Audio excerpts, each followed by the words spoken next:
আজকে করেছিলাম একটু ভিন্ন স্বাদে থানকুনি পাতার পাকোড়া। এর জন্য আমি ফ্রেশ ধুয়ে রাখা, কুচি করে রাখা থানকুনি পাতা নিয়েছিলাম। অবশ্যই থানকুনি পাতাটা একটু কুচি করে নিতে হবে। নয়তো আসলে এটা মিক্সড হতে চায় না সব মসলাগুলোর সাথে। এবং নিয়েছি ডাল বাটা। ডাল বাটা এবং পেঁয়াজের পরিমাণটা একটু বেশি নিতে হবে পাকোড়ার জন্য। রসুন কুচি, আদা বাটা সামান্য, জিরার গুঁড়ো নিতে হবে তাও বেশি একটা না, এবং স্বাদমতো লবণ, কাঁচামরিচ কুচি এবং আলু। আলুটা আসলে সবাই দেয় না, আমি দেওয়ার জন্য সাজেস্ট করব, কারণ আলু দিলে আসলে পাকোড়াটা আরও বেশি টেস্ট হয়। এবং হালকা হলুদের গুঁড়ো, মরিচের গুঁড়ো দিয়ে নিতে হবে এবং সবগুলো একসাথে মাখিয়ে বড়ার শেপ করে এগুলো ভেজে নিতে হবে। তো প্রথমে আমি বড়াগুলো ভাজার জন্য শেপ তৈরি করছি। এগুলো পাতলা করে দিতে হবে, তাহলে একটু ভালো হয়। এবং কড়াইয়ে তেল দিয়েছি। তেলটা আসলে পরিমাণটা একটু বেশি দিতে হবে। পাকোড়ার জন্য আসলে তেলের পরিমাণটা একটু বেশি দিলে পাকোড়াটা ডুবো তেলে ভাজলে বেশি ভালো লাগে। তো আমি একটা একটা করে দিয়ে নিচ্ছি।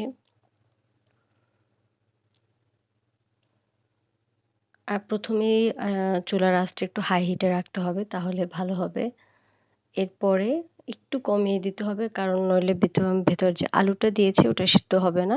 আলু না থাকলে আসলে খুব দ্রুত হয়ে যেত, যেহেতু আলু আছে তাই আমাদের চুলার আঁচটা একটু কমিয়ে দিতে হবে। আমার পাকোড়ার একটা সাইড অলরেডি হয়ে গেছে। এটা আসলে বেশি একটা উম ভাজার দরকার নেই। মোটামুটি ভাজা বাদামি একটা কালার আসলে হয়ে যাবে। এই বড়াগুলো আসলে পাকোড়া হিসেবে আমরা খেতে পারি বা ভাতের সাথেও আমরা খেতে পারি। যেকোনোভাবে বিকালে আ একটু মুড়ির সাথে এই পাকোড়াটা খাওয়া যায়। তাছাড়া আপনার ভাতের সাথেও খেতে পারবেন। আমার পাকোড়াগুলো হয়ে গেছে ভাজা, এখন আমি উঠিয়ে নেব। এগুলো ছাড়াও আরও কিছুটা মিশ্রণ আমার আছে, যেটা আমি ভেজে নেব। মোটামুটি আমার ভাজা সব শেষ। এখন এটা আপনারা যে গরম গরম ভাতের সাথেও খেতে পারবেন বা বিকেলের নাস্তার সাথেও খেতে পারবেন। বেশ মজার আর অনেক মচমচে হয়। দেখতেই পাচ্ছেন, দেখতেও যতটা টেস্ট, খেতেও সেরকম।